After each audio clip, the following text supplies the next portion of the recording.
Hi and welcome to this tutorial about Ubuntu Network Installer.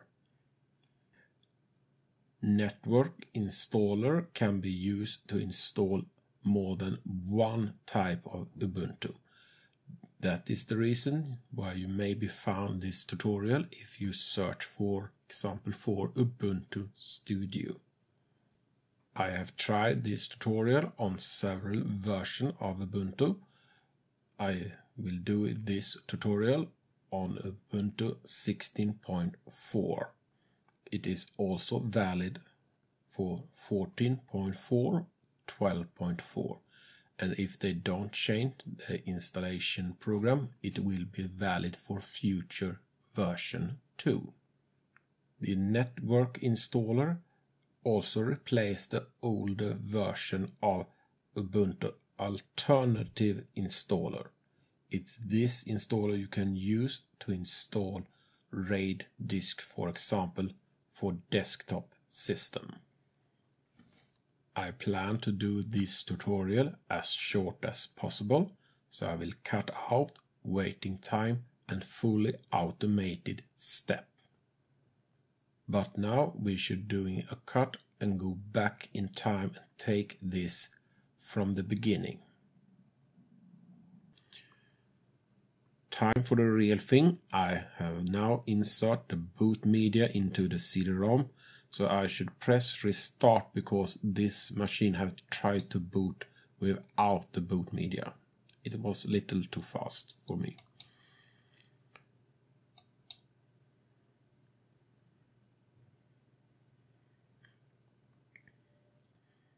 As you can see, we have a mouse pointer here. That is because this is a virtual machine. In a real computer, you don't have any mouse pointer. That is because this is not a graphical installer. That is one of the bad things. However, you can install more computer with this installer because it is not graphical. It is very easy to use this installer. You navigate with up arrow key, down arrow key, and so on. When you're doing choice, you use the space key. To continue, press enter. In this step, we should start the installation. I don't use any advanced option, so I simply hit enter. In this step, you choose the language during installation. I'm satisfied with the choice. Here you choose the time zone. Ubuntu use UTC on the system clock and use the time zone to figure out the local time. I live in another country, so I needed to look it up here. I live in Europe and the country is Sweden, long down here. There we have Sweden.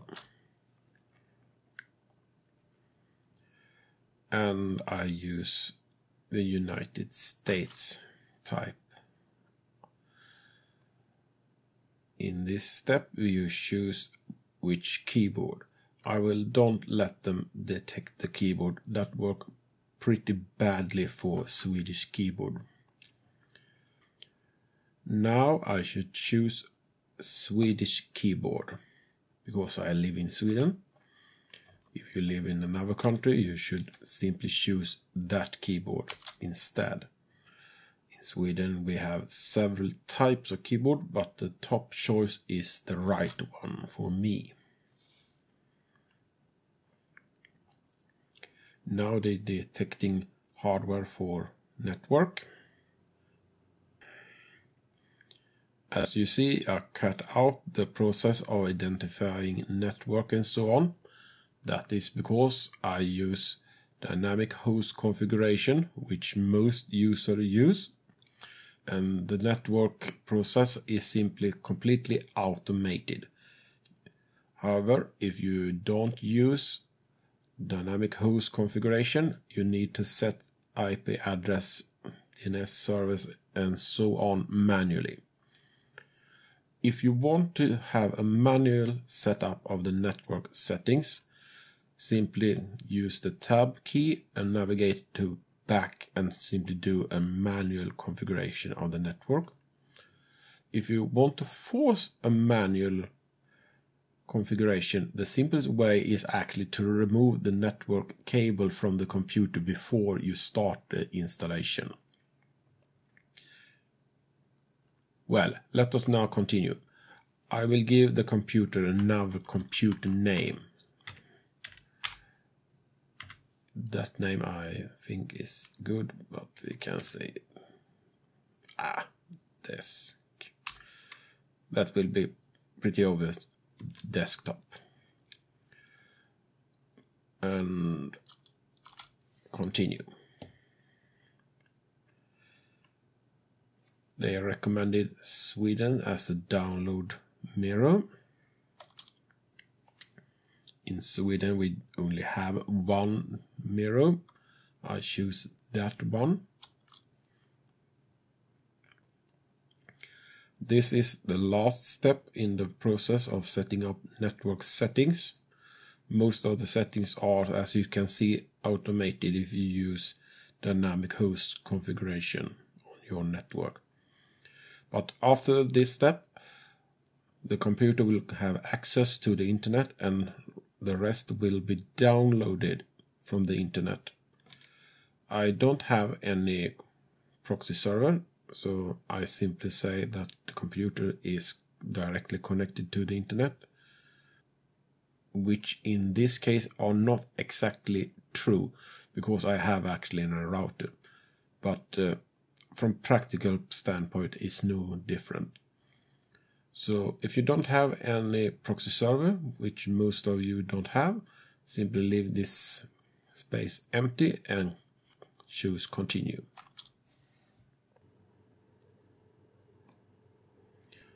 And now it's time for waiting again. It's time to put in username, password, and so on.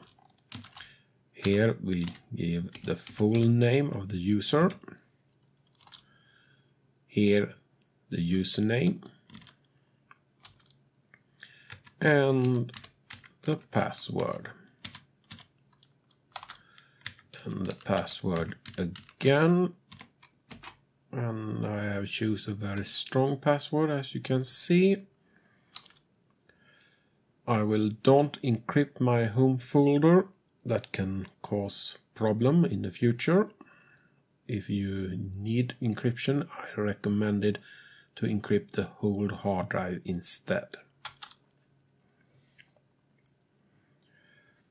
Now they ask if this is the right time zone, and for me it is the right time zone.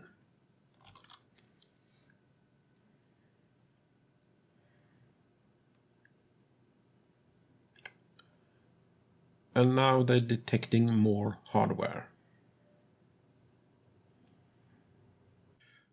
Time for hard drive configuration.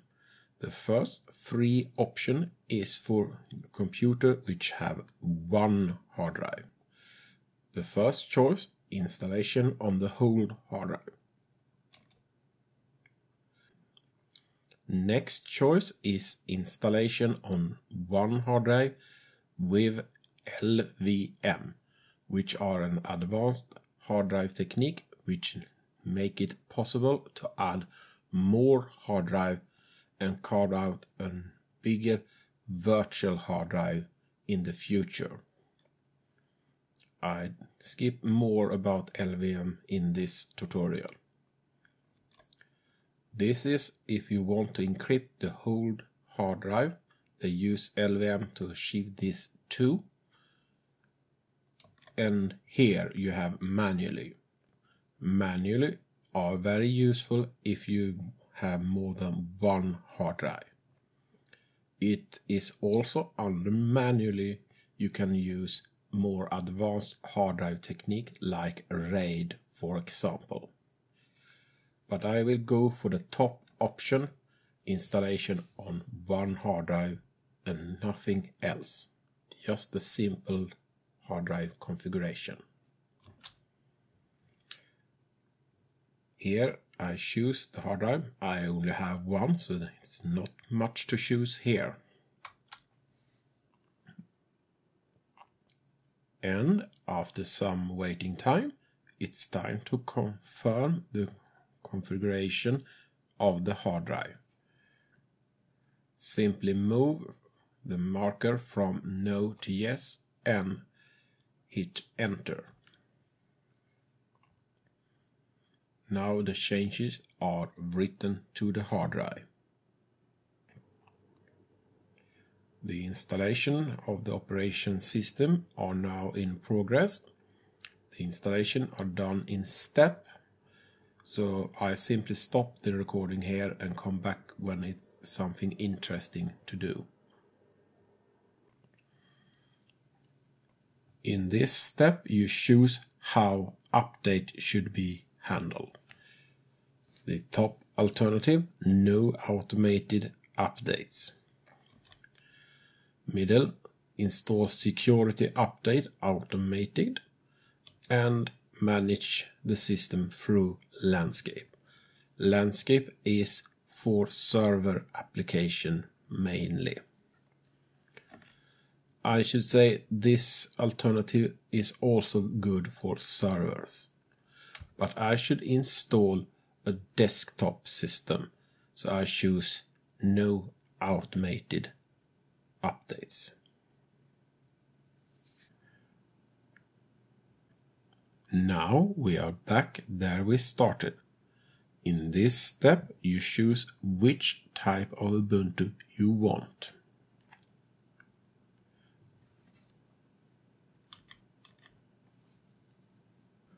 You can also install services, DNS service for example. But I should install a desktop version standard.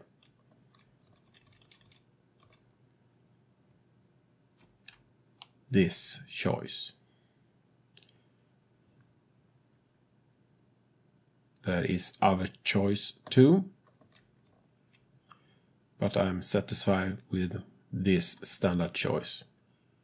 A simple desktop solution with standard system utilities.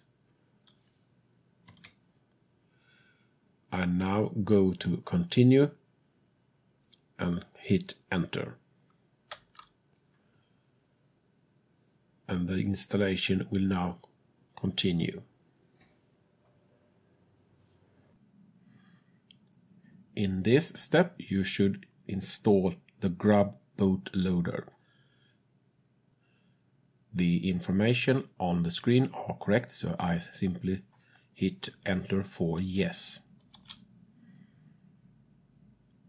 Here you inform the system if your system clock is set to UTC, and this is correct for me.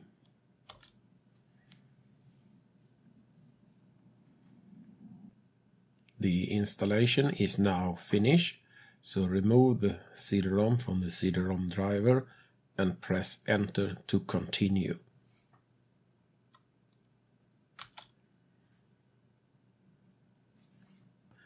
The computer have now booted and it's time to log on for the first time.